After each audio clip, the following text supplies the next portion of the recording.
Hello students, हम लोग आज पढ़ेंगे वेव मैकेनिकल मॉडल।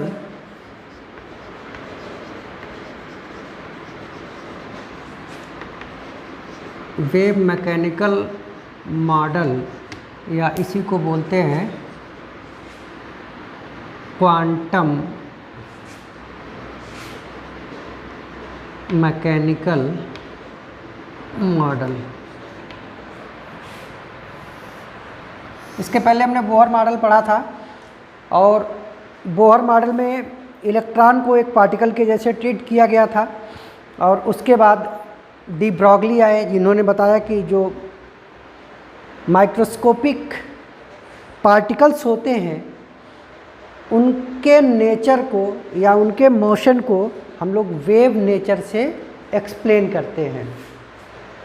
तो ऐसा मॉडल जो इलेक्ट्रॉन को पार्टिकल और वेव दोनों के जैसे ट्रीट करता है वो मॉडल कहलाता है wave mechanical.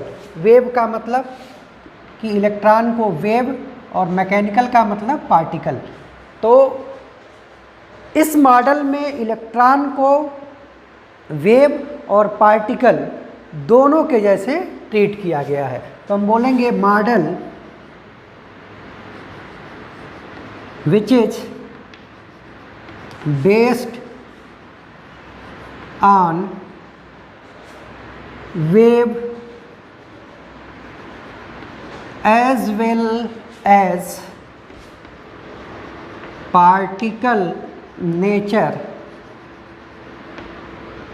of electron is known as wave mechanical model.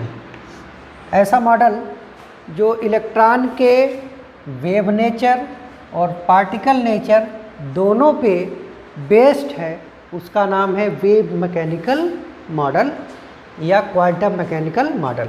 अब ये आप सबको पता है कि इस मॉडल को प्रपोज किया था एरविन श्रोडिंगर ने। Irwin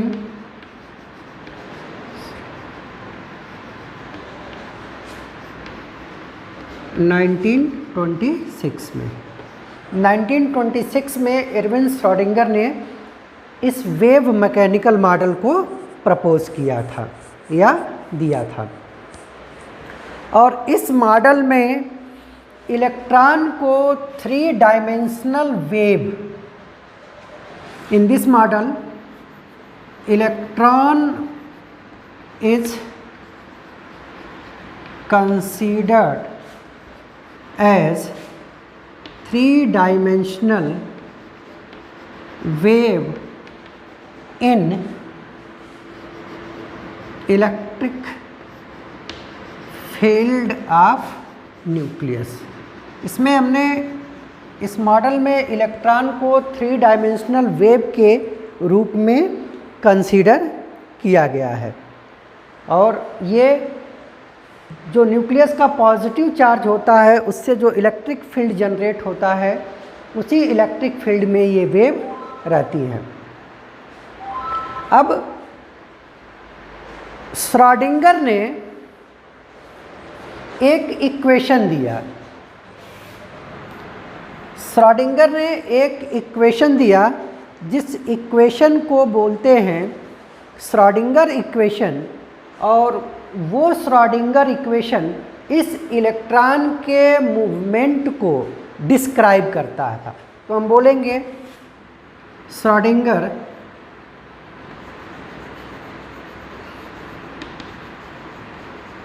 gave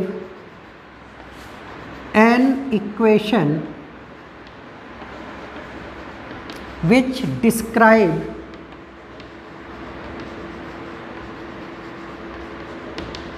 motion of electron. Schrodinger ने एक इक्वेशन दिया जिस इक्वेशन को हम लोग श्रोडिंगर इक्वेशन बोलते हैं और वो इक्वेशन जो इलेक्ट्रॉन है उसके मोशन को डिस्क्राइब करता था। अब वो इक्वेशन कैसे दिया? श्रोडिंगर ने ये कहा कि कोई भी पार्टिकल है कोई भी पार्टिकल है, अगर वो मोशन में है और अगर मोशन करते समय उसकी एनर्जी कांस्टेंट रहती है, टोटल एनर्जी कांस्टेंट रहती है, तो उसके लिए एक इक्वेशन दिया। क्या बोला श्रोडिंगर ने? For a particle in motion जिसकी whose total energy is conserve, जैसे कि like atom.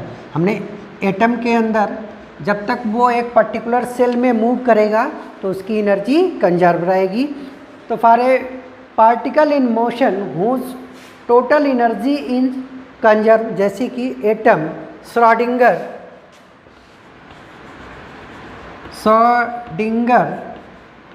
gave an equation known as Schrodinger equation.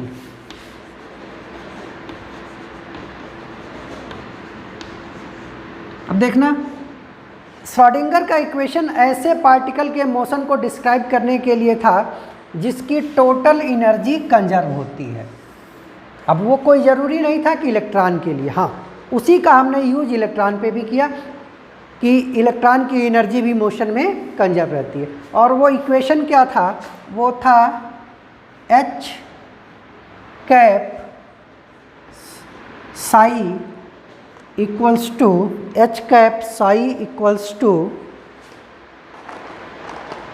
ये था बेटा H cap psi equals to E psi. ये था श्रोडिंगर द्वारा दिया गया इक्वेशन। इस इक्वेशन में साई जो था वो था वेव फंक्शन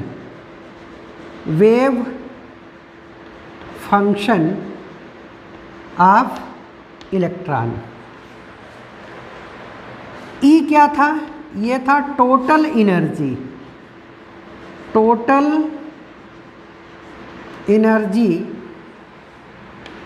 ऑफ सिस्टम। अब इस टोटल एनर्जी में जितनी भी एनर्जी होंगी उसमें काइनेटिक एनर्जी होगी, पोटेंशियल एनर्जी होगी, रोटेशन, सारी एनर्जी जो भी एनर्जी होंगी सब मिला के वो होंगी। और इसमें H जो है ये एक मैथमेटिकल ऑपरेशन है।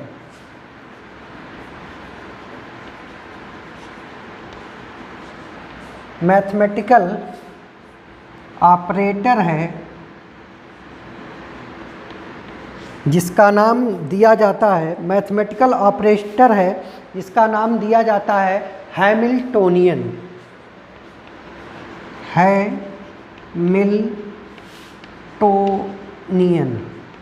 ठीक है बेटा। तो बेसिक बात क्या हुई कि वेव मैकेनिकल मॉडल वो मॉडल है जिसमें इलेक्ट्रॉन को वेव और पार्टिकल दोनों के जैसे ट्रीट किया गया। इसमें इलेक्ट्रॉन को एक 3D वेव के जैसे कंसीडर किया जाता है in the electric field of nucleus. Schrodinger ने एक इक्वेशन दिया इस इलेक्ट्रॉन के मोशन को डिस्क्राइब करने के लिए। उन्होंने इक्वेशन दिया था ऐसे सिस्टम के लिए जिसकी टोटल एनर्जी कंजर्व होती है, और वो इक्वेशन था H psi equals to E Sai.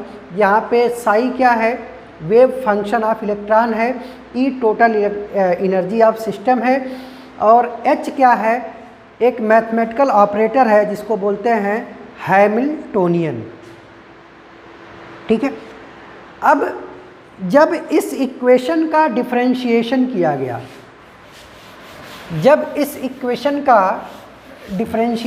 गया, तो एक नया इक्वेशन आया जिसको हम बोलते हैं डिफरेंशियल इक्वेशन। और वो डिफरेंशियल इक्वेशन आया डिफरेंशियल इक्वेशन। इसी का जब डिफरेंशियल इक्वेशन लिखा गया तो ये आया d² psi upon dx square plus D square psi upon D Z square plus D square psi, ये y होगा, और D Z square plus 8 pi square m upon h bracket में total energy minus potential energy bracket बंद, फिर साई, और ये था 0। तो ये डिफरेंशियल इक्वेशन हुआ। ठीक है, अब इस इक्वेशन में x, y और z आपको ये पता है कि ये कोऑर्डिनेट्स हैं, x, y, z। m आपको पता है, m क्या है? Mass of electron. h Planck's constant. TE का मतलब है टोटल एनर्जी, PE का मतलब है potential energy,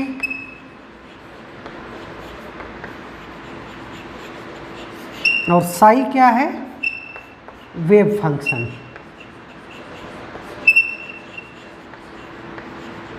wave function of electron. ठीक है, आपको इसमें बहुत ज़्यादा ध्यान नहीं देना है, ये आपको याद रखना है और इनका मतलब समझना है। अब यहाँ पे जब इस इक्वेशन को सॉल्व किया गया तो जो साई की वैल्यू आ रही थी, वेव फंक्शन की वैल्यू आ रही थी, ये कहीं तो पॉजिटिव आ रही थी और कहीं निगेटिव आ रही थी, और यही साई इलेक्ट्रॉन का वेव फंक्शन है, मतलब उसके प्रोबेबिलिटी है, पाए जाने की संभावना, प्रोबेबिलिटी। तो इलेक्ट्रॉन के पाए जाने की संभावना, किसी भी चीज़ की पाए जाने की संभावना या तो है नहीं तो नहीं है। कोई चीज़ या तो है नहीं तो नहीं है, उसके निगेटिव होने का कोई सेंस नहीं था। तो फिर ये सोचा गया कि अगर साई की वैल्यू कुछ जगह पे पॉजिटिव आ रही है वहाँ तो ठीक है, लेकिन निगेटिव का क्या मतलब है? ये लॉजिकल नहीं है। तो तब से अब हम साई की जगह पे साई स्क्वायर बोलने लगे, साई की जगह पे साई स्क्वायर बोलने लगे। और आपको पता है कि अगर माइनस कोई वैल्यू है इसका स्क्वायर कर देंगे तो वो प्लस हो जाएगा। तो सिर्फ इस वजह से साई की जगह पे साई स्क्वायर यूज हुआ, और साई स्क्वायर को बोलते हैं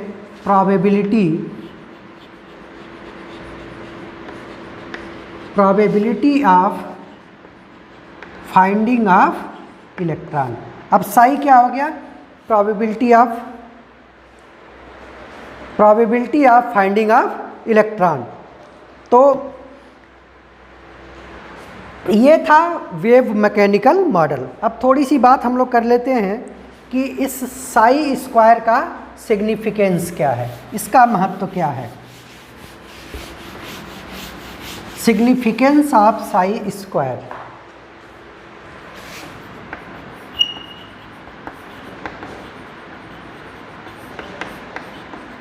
तो देखो बेटा, ध्यान रखना, साई वेव फंक्शन है। आपसे अगर क्वेश्चन पूछा जाएगा तो यही पूछा जाएगा, साई क्या है और साई स्क्वायर क्या है।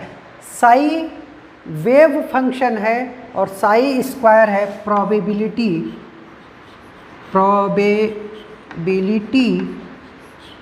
Of finding of electron. और फिर यहीं से पहली बार ऑर्बिटल का कॉन्सेप्ट आया। ऑर्बिटल का कॉन्सेप्ट आया कि न्यूक्लियस के चारों तरफ, ये न्यूक्लियस है तो इसके चारों तरफ 3D में, 3D का स्पेस जिसमें इलेक्ट्रॉन के पाए जाने की प्रोबेबिलिटी मैक्सिमम होती है, वही कहलाता है ऑर्बिटल। तो orbital is 3D space around nucleus where probability of finding of electron is maximum। तो न्यूक्लियस के चारों तरफ 3D में वो स्पेस जहाँ पे इलेक्ट्रॉन के पाए जाने की प्रोबेबिलिटी, इलेक्ट्रॉन के पाए जाने की प्रोबेबिलिटी मैक्सिमम है, उसी स्पेस का नाम हो गया ऑर्बिटल। अब देखो यहाँ तक बहुत कोई काम की चीज़ नहीं है आपके लेवल पे।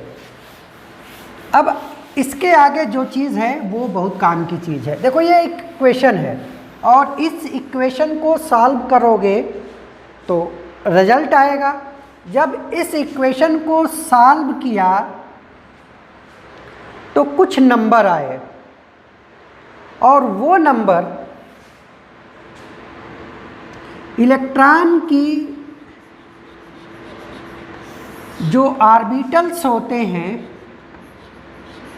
उनके बारे में सारी जानकारी दिए कि जब श्रोडिंगर इक्वेशन को सॉल्व किया गया तो हमको कुछ नंबर मिले, कुछ सेट ऑफ नंबर मिले और वो नंबर इलेक्ट्रॉन के जो एटम के अंदर इलेक्ट्रॉन है उसके बारे में सारी जानकारी हमको देने लगे और उन्हीं नंबर को बोला गया बाद में क्वांटम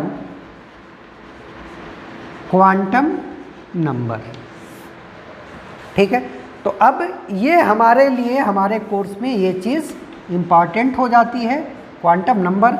आपको सिर्फ यहाँ से ये ध्यान रखना है कि इस इक्वेशन को सॉल्व किया गया तो कुछ नंबर्स मिले और उन्हीं नंबर्स का नाम बोला गया quantum number.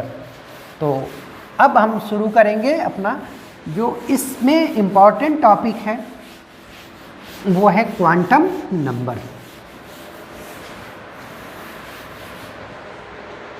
Quantum number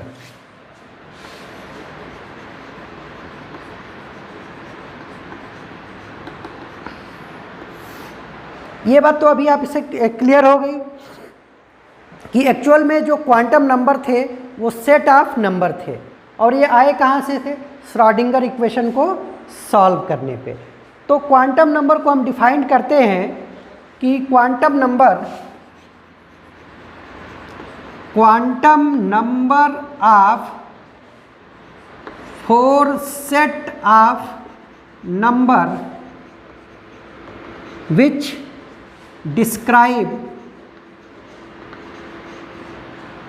describe electron in an atom। किसी एटम के अंदर इलेक्ट्रॉन को डिस्क्राइब करने के लिए जो 4 सेट ऑफ नंबर हैं उन्हीं नंबर का नाम दिया गया है क्वांटम नंबर। और आईटी में एक बार पूछा गया था कि जो 4 सेट ऑफ नंबर हैं क्या ये चारों नंबर श्रोडिंगर इक्वेशन के सॉल्यूशन से आए थे। तो आपको ध्यान रखना है कि चारों नहीं, इनमें से शुरू के तीन नंबर श्रोडिंगर इक्वेशन से आए थे और एक लास्ट वाला वो बाद में इंडिपेंडेंटली डिस्कवर हुआ था। तो ये भी लिख लो, out of 4 quantum number 3 are from solution of Schrodinger equation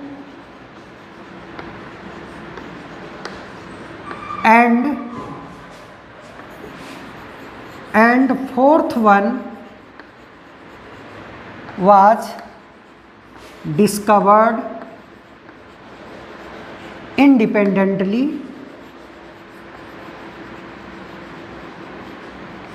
ठीक है बेटा। तो इनमें से 4 में से 3 तो श्रोडिंगर इक्वेशन से आए थे, उसके सॉल्यूशन से आए थे, और जो चौथा था उसको बाद में इंडिपेंडेंटली स्वतंत्र रूप से खोजा गया। अब ये 4 क्वांटम नंबर का नाम क्या क्या है। जो पहला क्वांटम नंबर है उसको बोलते हैं प्रिंसिपल क्वांटम नंबर, और इसको रिप्रेजेंट करते हैं n से। दूसरा है azimuthal quantum number,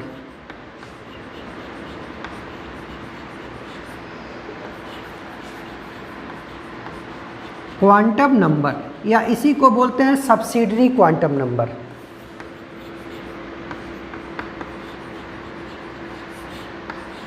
quantum number, और इसको रिप्रेजेंट करते हैं L से।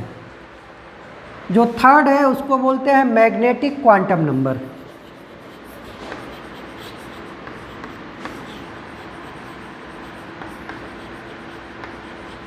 मैग्नेटिक क्वांटम नंबर, और इसको रिप्रेजेंट करते हैं M से।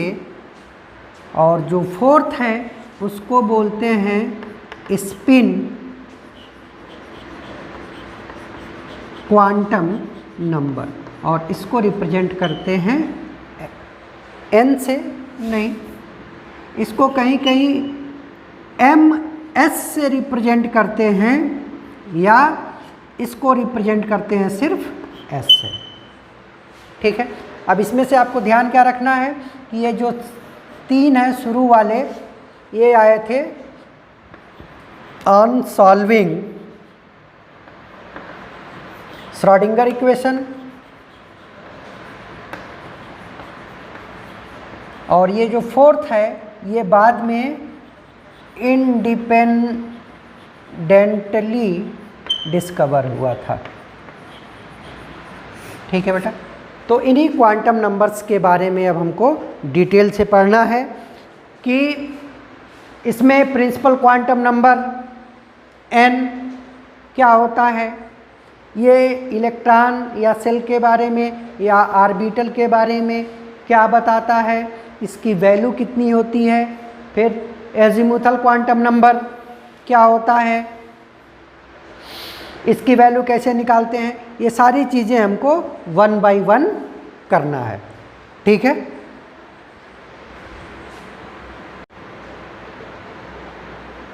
इसमें से जो पहला क्वांटम नंबर है उसके बारे में ज़रा हम देखें, उसको बोलते हैं प्रिंसिपल क्वांटम नंबर।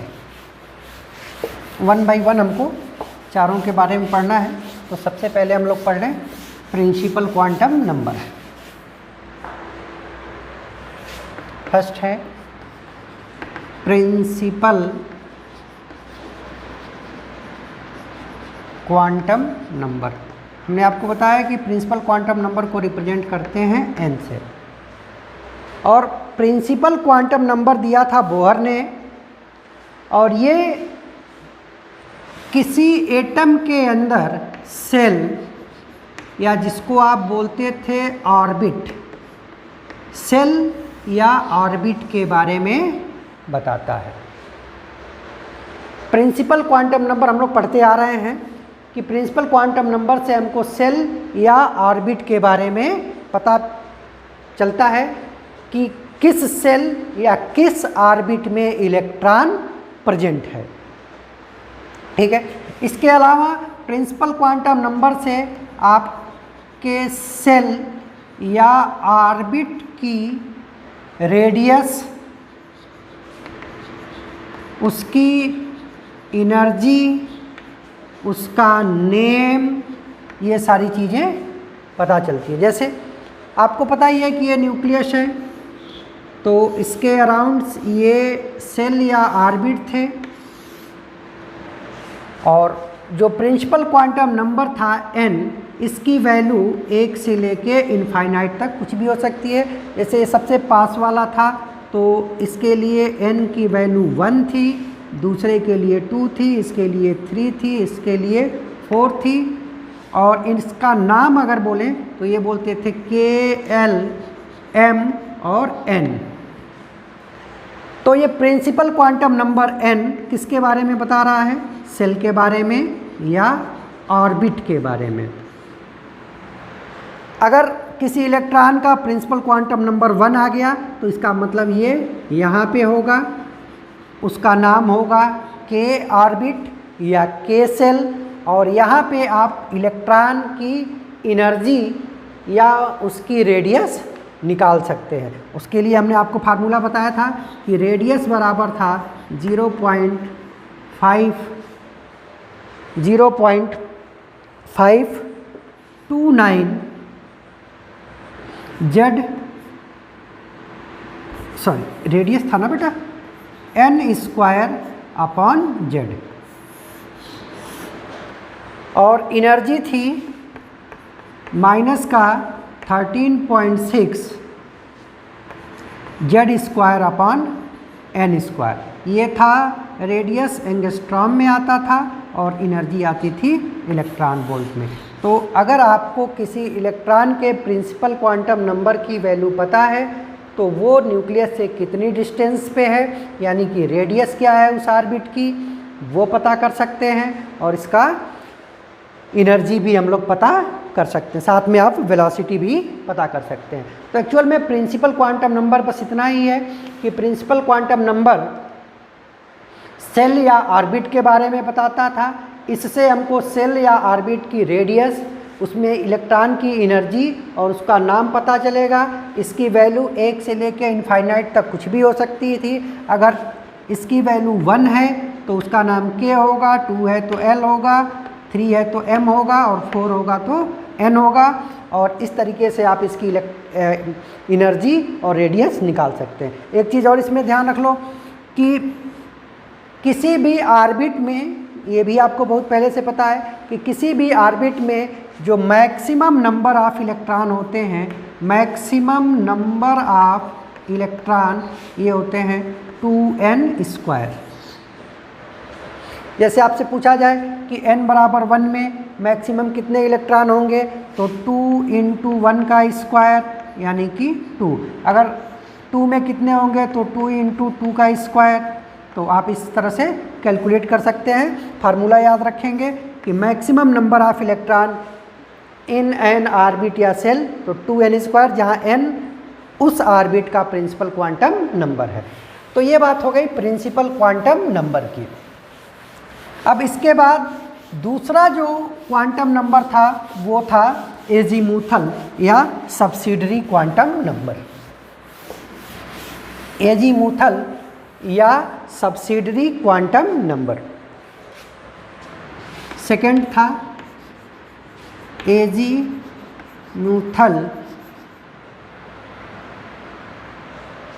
THAL और सब्सिडरी क्वांटम नंबर, और इसको रिप्रेजेंट किया गया था एजीमुथल या सब्सिडरी क्वांटम नंबर को L से, और ये बताता है सबसेल के बारे में। किसके बारे में बेटा? सबसेल के बारे में। एजीमुथल क्वांटम नंबर सबसेल के बारे में बताता है कि इलेक्ट्रॉन किस सबसेल से बिलोंग करेगा। साथ साथ ये सबसेल का शेप और उसकी एनर्जी भी बताता है। ठीक है।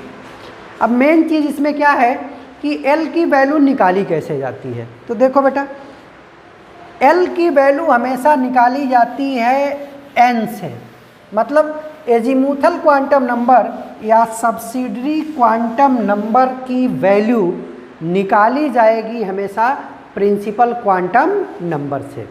और किस तरीके से निकालेंगे कि हम आपको बताते हैं, फॉर अ गिवन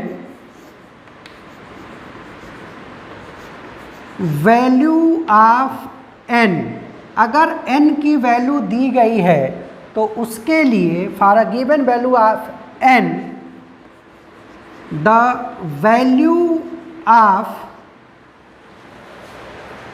L जो होगा वो होगा 0 to n-1। ये आपको ध्यान रखना है। L की वैल्यू हमेशा निकलेगी N से, यानी कि सब सेल के बारे में पता चलेगा सेल से। और कैसे पता चलेगा? तो L की क्या क्या वैल्यू होंगी? शुरू होगा 0 से और कहाँ तक जाएगा? n-1 तक। अब ऑब्जेक्टिव के लिए आप यही एक चीज़ समझ लो कि L की वैल्यू कभी भी n के बराबर या इससे ज़्यादा नहीं हो सकता। L की वैल्यू n के बराबर या उससे ज़्यादा नहीं हो सकता, ठीक है ना। जैसे हम एक एक करके देखते हैं तो वो चीज़ और अभी आपके समझ में आ जाएगी। सपोज करो कि हम n बराबर 1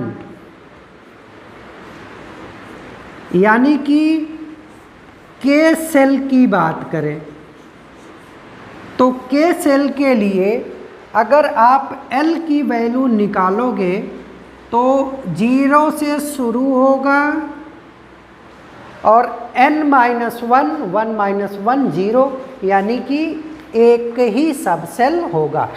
K सेल के अंदर सिर्फ एक सिंगल सब सेल होगा और उस सिंगल सब सेल की वैल्यू होगी 0। कभी कभी क्या होता है कि तुमसे पूछा जाएगा कि K सेल या n बराबर 1 में सब सेल कितना होगा, तो तुम बोल देते हो 0। ये 0 उसका नाम है बेटा, उसका नंबर है, उसका रिप्रेजेंटेशन है, नंबर 1 है। सिर्फ एक ही है जिसका नाम 0 है। ये मत बोल देना कि K सेल में सब सेल 0 होगा,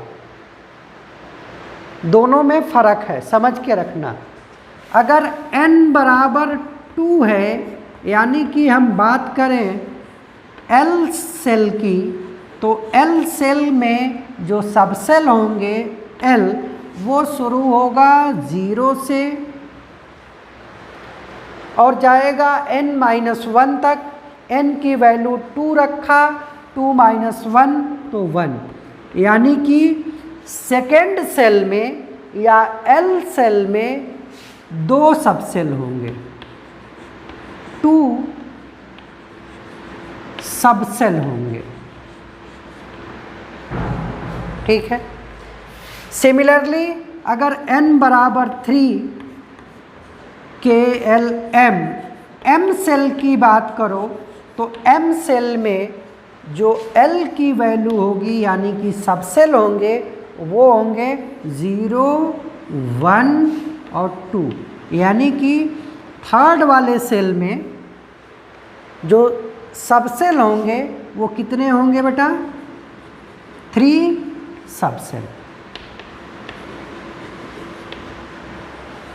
सिमिलरली अगर n बराबर 4 की बात कर लो, KLMN n सेल की, तो n सेल के लिए जो L की वैल्यू हो सकती है वो हो सकती है 0 1 2 और 3, यानी कि फोर्थ वाले में 4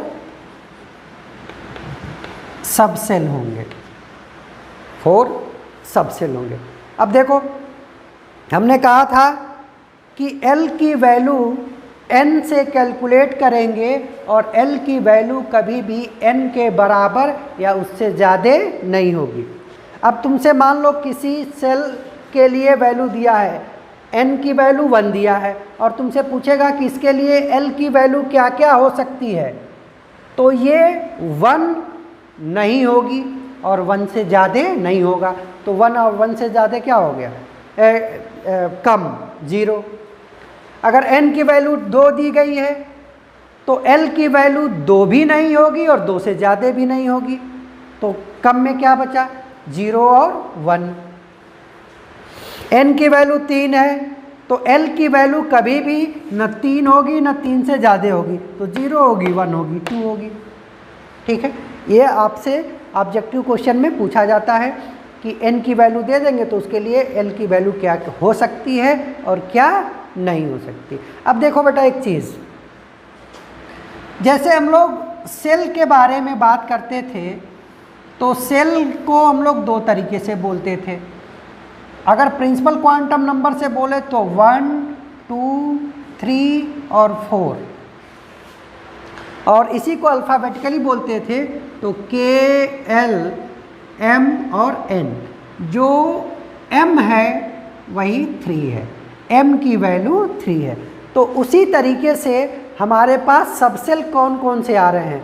एक सबसेल हो गया 0, अगला वाले सबसेल का नाम होगा 1, फिर अगला सबसेल होगा 2, अगला सबसेल होगा 3, फिर अगला सबसेल होगा 4। तो ये अलग अलग तरह के सबसेल हैं। एक 0 टाइप का सबसेल है, एक 1 है, एक 2 है, एक 3 है, एक 4 है। जैसे यहाँ पे 1, 2, 3, 4। अब 1, 2, 3, 4 को रिप्रेजेंट करने का एक तरीका था K, L, M, N। तो उसी तरीके से इस 1, 2, 3 और 4 को रिप्रेजेंट करने का भी एक तरीका है कि 0 वाले सबसेल का अब नाम दिया जाता है, इसको बोलते हैं S सबसेल, S सबसेल। इसी तरीके से 1 वाले सबसेल को हम लोग बोलते हैं P सबसेल। क्या बोलते हैं बेटा? P subshell. 2 वाले को बोलते हैं D सबसेल। 3 वाले को बोलते हैं F सबसेल, फिर इसको बोलते हैं G सबसेल। तो सबसेल को भी हम लोग 1, 2, 3 या S, P, D, F से रिप्रेजेंट करते हैं। ध्यान क्या रखना है कि जिस तरीके से K का मतलब 1 है उसी तरीके से S का मतलब 0 है। ठीक है बेटा, तो ये बात हो गई सबसेल के बारे में। ठीक है, अब अगला क्वांटम नंबर जो है वो है magnetic quantum number. Magnetic quantum number, third जो क्वांटम नंबर है ये है मैग्नेटिक क्वांटम नंबर। इसको रिप्रेजेंट करते हैं m से, और ये बताता है ऑर्बिटल के बारे में, ऑर्बिटल के बारे में। ठीक है, और इसकी भी वैल्यू, मैग्नेटिक क्वांटम नंबर की वैल्यू हम लोग निकालते हैं। मैग्नेटिक क्वांटम नंबर की वैल्यू हम लोग एजीमुथल क्वांटम नंबर से निकालते हैं, और किसी गिवन L के लिए जो m की वैल्यू होती है वो होती है -L से शुरू करो, 0 जाओ और फिर जाओ +L तक। ठीक है, जैसे मान लो हमारे पास पहला L की वैल्यू 0 है, यानी कि हम बात करने जा रहे हैं S सबसेल की। तो S सबसेल के अंदर जो ऑर्बिटल होंगे यानी m की वैल्यू होगी वो सिर्फ 0 होगी, यानी कि S सबसेल में सिर्फ 1 ऑर्बिटल होगा। S सबसेल में सिर्फ एक ही ऑर्बिटल होगा। जैसे मान लो ये हमने बनाया S सबसेल, तो इसके अंदर ये एक ऑर्बिटल है। ठीक है, इसी तरीके से बेटा अगर L की वैल्यू 1 हो, मतलब हम बात करने जा रहे हैं P सबसेल की, तो P सबसेल के लिए जो m की वैल्यू आएगी वो आएगी -1, 0 और +1, यानी कि P सबसेल के अंदर 3 ऑर्बिटल होंगे, 3, ऑर्बिटल होंगे। और इसको हम कुछ इस तरीके से बनाएंगे, जैसे मान लो ये पूरा अपना है p सबसेल, ये पूरा p सबसेल है और इसमें ये 3 जो हैं 1, 2 और 3 ये क्या है बेटा, ये ऑर्बिटल है। अब इसमें एक ऑर्बिटल की वैल्यू क्या होगी, -1 होगी। इसमें एक की वैल्यू -1 होगी, इसकी 0 होगी, इसकी +1 होगी। ये कोई ज़रूरी नहीं है, आप चाहे तो इसको +1 रख लो, इसको -1 कर लो, ठीक है। इसी तरीके से अगर L की वैल्यू 2 है, यानी कि आप D सबसेल की बात करो तो D सबसेल के लिए M की वैल्यू शुरू होगी -2, -1, 0, +1 और +2। तो टोटल कितने हो गए बेटा, 5 हो गए। तो इसमें 5 ऑर्बिटल्स होंगे। ध्यान रखेंगे D सबसेल के अंदर 5 ऑर्बिटल होंगे। अब हम बना दें जरा, जैसे मान लो हम ये यहाँ बना दें, ये एक हमने बनाया D सबसेल। तो इस D सबसेल के अंदर ये 5, ये 5 क्या हो गए बेटा, ऑर्बिटल, 5 ऑर्बिटल्स हो गए, ठीक है। अब इसका नाम क्या रखेंगे, पहले वाले का -2, फिर -1, फिर इसके बाद 0, फिर प्लस का 1 और फिर प्लस का 2, ठीक है। इसी तरीके से अगर आप L बराबर 3 की बात करो, यानी कि आप F सबसेल की बात करने जा रहे हैं, तो F सबसेल में जो ऑर्बिटल्स होंगे वो होंगे -3, -2, -1, 0, 1, 2, 3। तो ये कितने आ गए बेटा, 7, यानी कि इसके अंदर 7 ऑर्बिटल्स होंगे, ठीक है। इसको भी अगर आपको देखना है तो देख लो।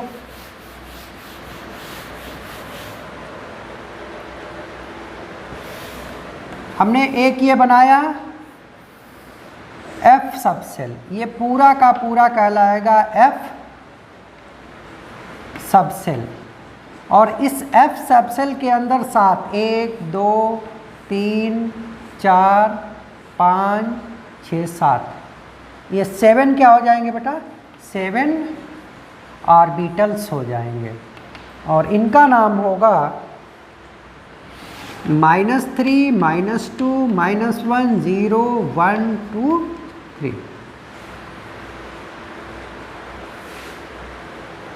ठीक है बेटा। तो इस तरीके से ये बात हो गई मैग्नेटिक क्वांटम नंबर की। अब लास्ट है वो है स्पिन क्वांटम नंबर। तो स्पिन क्वांटम नंबर ऑर्बिटल के अंदर इलेक्ट्रॉन के रोटेशन को बताता है। Spin quantum number,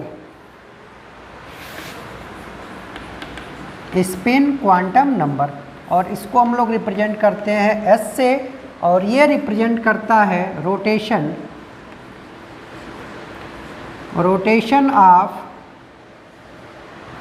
electron in orbital. अब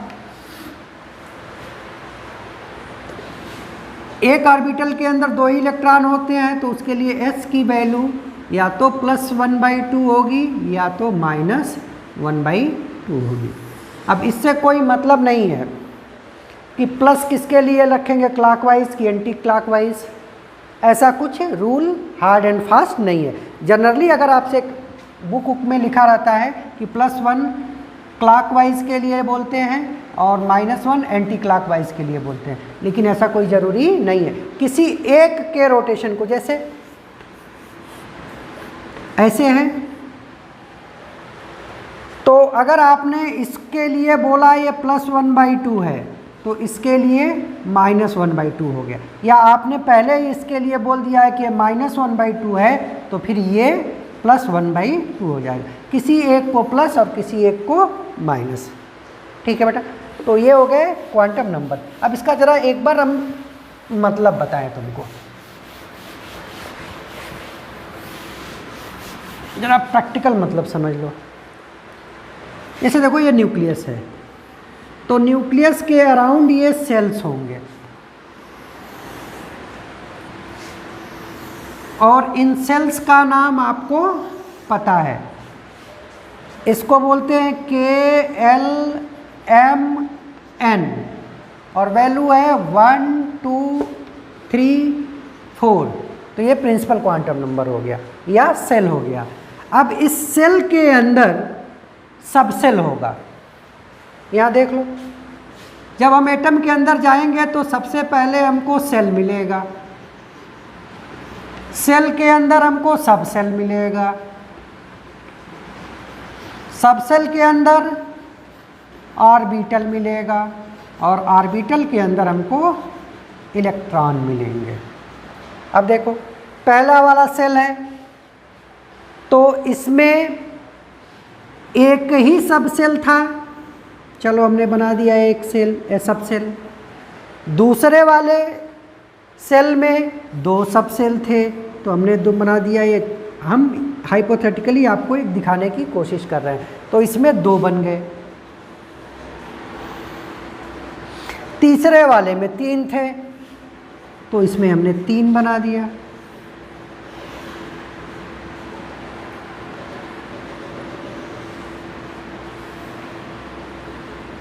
चौथे वाले में 4 थे तो हमने 4 बनाया।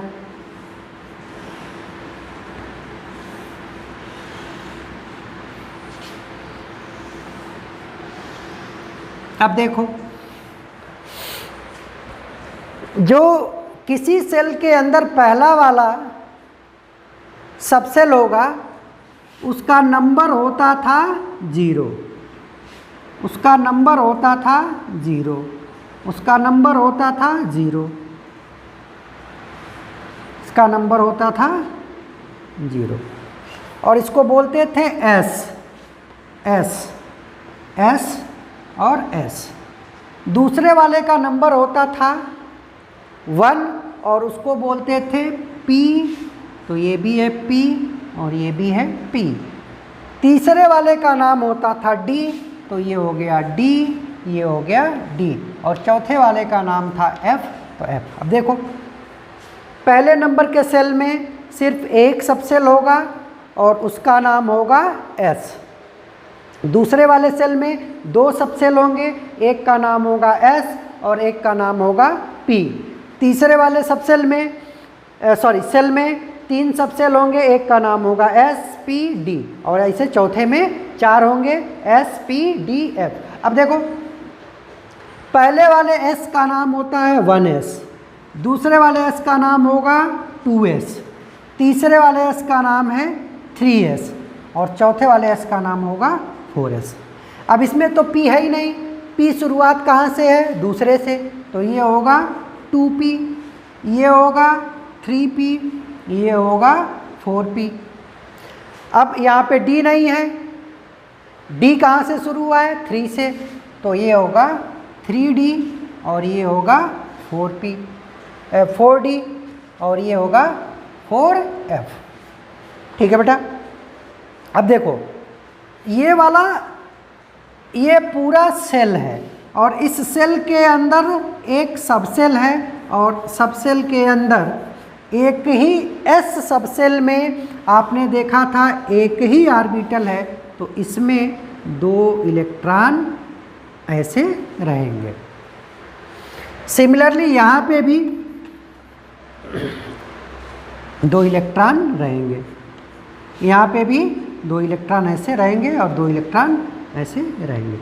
अब बात करो P की, तो आपको पता है कि P सबसेल के अंदर 3 ऑर्बिटल थे तो एक ऑर्बिटल ये हो गया और ये 3। अब ये एक ऑर्बिटल है, ये दूसरा वाला ऑर्बिटल है और ये तीसरा ऑर्बिटल है। ठीक है, इसी तरीके से यहाँ पे भी 3 ऑर्बिटल होंगे, यहाँ पे भी 3 ऑर्बिटल होंगे।